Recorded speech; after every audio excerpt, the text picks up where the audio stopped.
Halo semua, pada video kali ini kita akan membahas tentang JSX yang digunakan di dalam React. Apa itu JSX?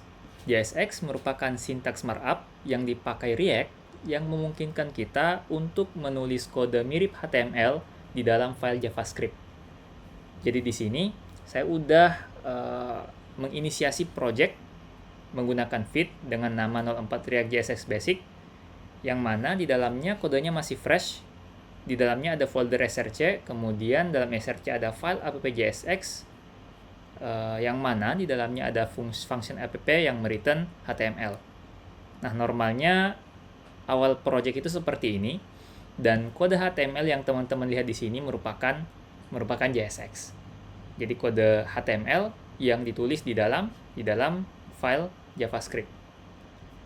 Nah, kemudian di dalam JSX kode HTML harus diurap dalam satu elemen. Misal kita ingin membuat teks yang terdiri dari heading dan paragraf, berarti kita harus memasukkan kedua elemen tersebut ke dalam satu elemen. Misalnya div. Contoh, ini kodenya saya bersihkan dulu. Kita buat function bersih, export default function app. Nah, di dalam app kita return HTML.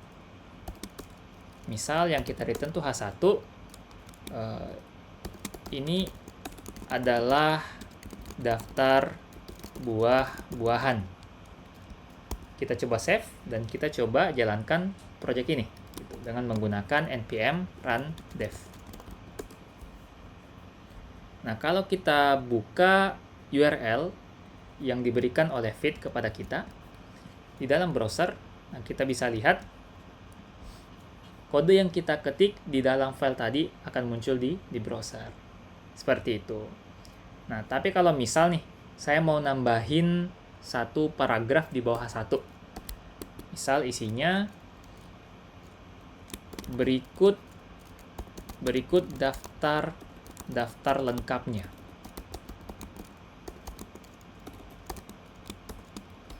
Nah, kalau kode ini saya save, maka akan terjadi error gitu. Yang mana pesan errornya kurang lebih kita diminta untuk mengurung JSX elemen kita ke dalam satu tag seperti itu. Nah, jadi coba kita kurung menggunakan div. Kemudian kita masukkan kedua elemen ini ke dalam div tersebut. Kalau kode ini kita save, maka kodenya akan berfungsi.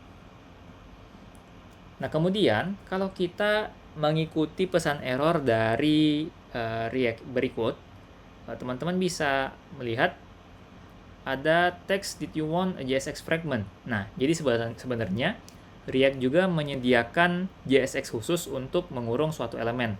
Itu yang namanya fragment, atau yang biasa disingkat dengan tag kosong, seperti ini. Kalau ini kita save, maka kodenya tetap berfungsi. Nah, selanjutnya, di dalam JSX, elemen HTML harus ditutup, ada closing tag.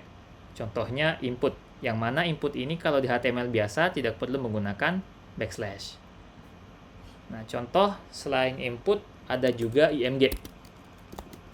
Nah, kalau di HTML biasa, IMG tidak perlu menggunakan slash ya.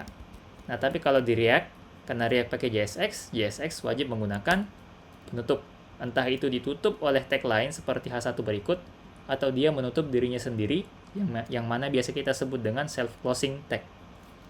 Gitu. Kemudian IMG ini kita coba tambahkan src di dalamnya.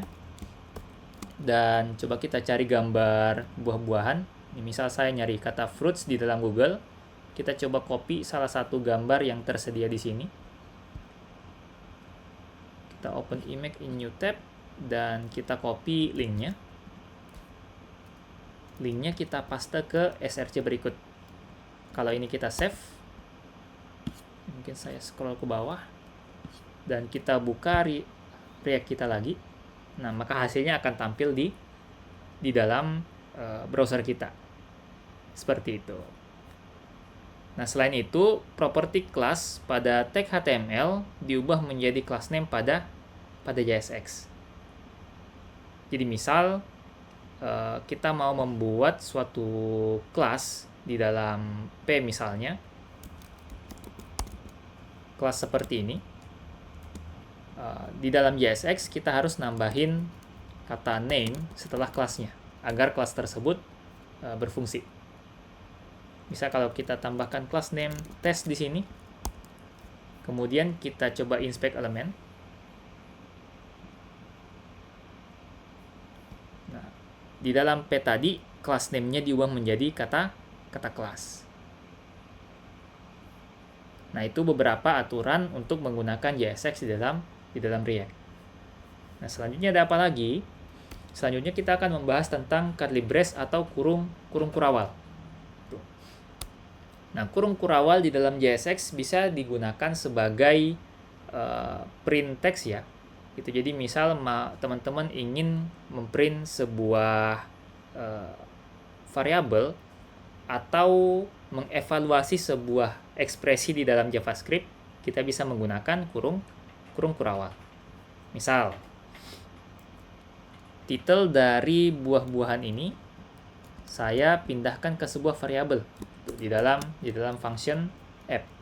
Misal konstanta title sama dengan string ini adalah daftar buah-buahan. Nah, untuk memprint title ini di dalam H1, kita bisa menggunakan kurung kurawal dan tambahkan variabel title. Kalau kita save, hasilnya tetap sama. Kalau misal saya ubah sedikit, misal tambahkan tanda min, kita save, maka tanda min tersebut akan muncul di browser kita.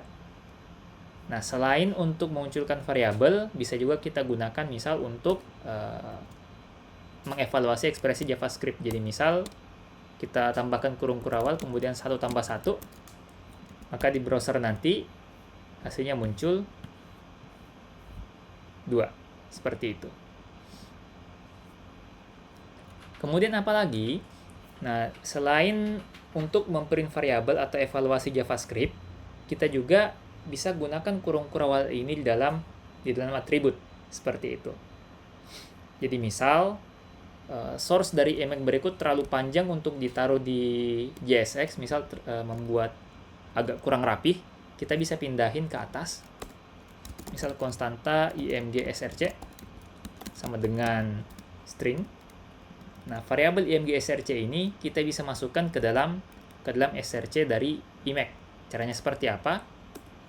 Setelah sama dengan, kita buat kurung kurawal dan masukkan variabel img src yang udah kita buat di atas. Kalau ini saya save, maka ya hasilnya akan sama seperti itu. Nah, kurang lebih seperti itu untuk pengantar JSX pada video kali ini. Untuk proyeknya nanti bisa dilihat di GitHub pada deskripsi video yang akan saya berikan. Sekian untuk video kali ini, sampai ketemu di video berikutnya.